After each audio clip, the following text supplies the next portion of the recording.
Bonjour à tous et bienvenue dans cette vidéo dans laquelle on va voir comment bien utiliser l'outil échelle sur SketchUp. Donc dans cette vidéo, le but ça va être de apprendre à utiliser donc cet outil afin de pouvoir remodifier en fait l'échelle de différents composants sur SketchUp. Donc dans un premier temps, on va voir comment télécharger un composant de fenêtre qui n'est pas adapté à cette taille-là et bien le redimensionner. Et après, on verra sur le lit comment en fait utiliser vraiment comme il faut l'outil échelle. Donc pour commencer, on va importer une fenêtre. Donc pour ça, on va aller dans le 3D Warehouse. Donc là, on fait avec la version SketchUp Freak pour que ce soit accessible à tout le monde. Maintenant, si vous êtes sur SketchUp Make, SketchUp Pro, c'est exactement le même principe. D'ailleurs, si vous voulez télécharger d'autres versions de SketchUp, donc SketchUp Make, qui est une version très avancée de SketchUp, mais qui est gratuite, j'ai fait d'autres vidéos sur le sujet, donc n'hésitez pas à vous abonner, à aller voir les vidéos sur ce thème.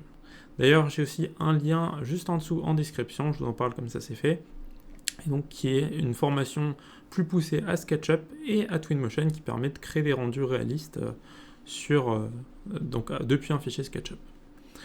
Donc pour ça, on va télécharger une fenêtre. Tac. Donc on va prendre une des premières, par exemple celle-ci. Et donc là, on voit qu'en fait la taille ne correspond pas du tout à notre fichier. Du coup, on va venir la placer à l'endroit de départ, comme ceci. Et ensuite, on va utiliser donc cet outil-là, qui est l'outil Scale. Vous pouvez appuyer sur S sur votre clavier aussi, pour pouvoir l'utiliser. Et donc là, on voit qu'on a des points qui apparaissent un peu partout. Et donc, ces points-là nous permettent de redimensionner l'échelle de notre composant en fonction de différents axes. Donc si vous appuyez par exemple sur ce point-là, donc ça va réduire sur tous les axes. C'est sur tous les axes. Et donc en fait, il va prendre votre fichier, il va diminuer la taille. Donc vous voulez scale avec donc 1, par exemple, là on est à 0,58, donc vous êtes à 0,58% de la taille normale. Et du coup, en partant, il modifie par rapport en gardant comme point de base l'endroit opposé auquel vous mettez. Donc par exemple là on a pris en haut, du coup il garde bien l'ancrage ici. Maintenant si jamais on part à partir d'ici, il va garder l'ancrage sur ce point là. Ça c'est toujours le même principe.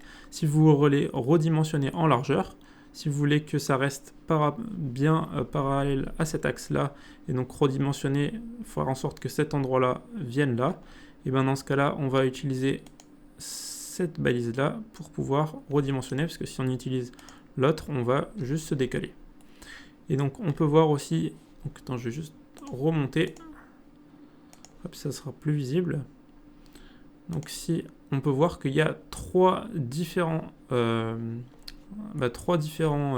peut appeler ça des balises.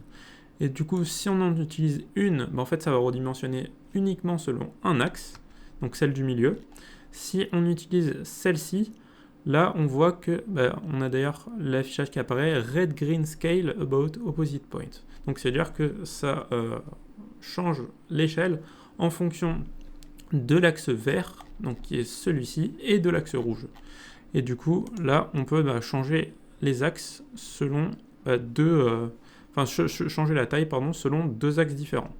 Du coup, généralement, ce qu'on va privilégier pour ce genre de cas, c'est donc d'abord choisir notre point d'ancrage. Donc on va le mettre juste en bas. Ensuite, on va faire un premier recalage, modification de la taille, en prenant donc ce point-là qui permet justement de venir sélectionner selon tous les axes. Donc tac, on va ensuite mettre à peu près à la bonne taille.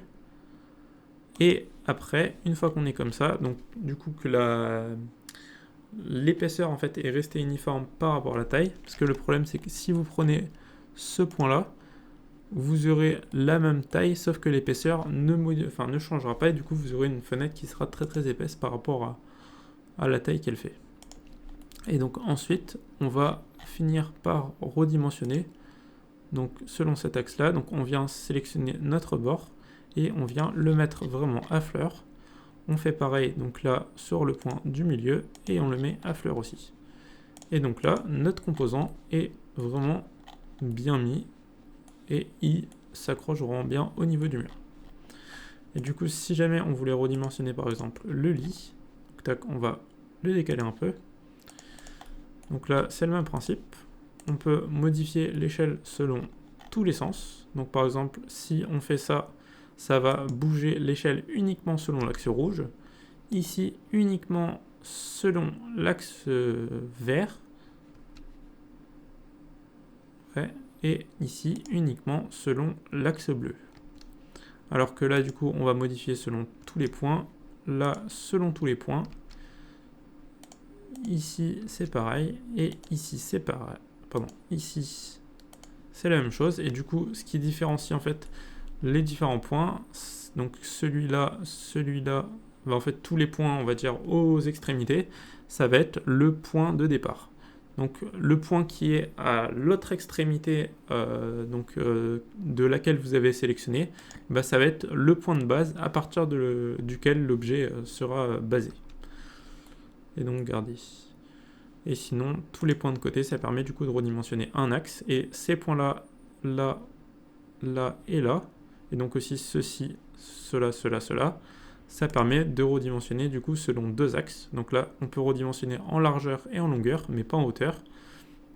Tandis que là, on peut faire en hauteur et en largeur, mais pas en longueur.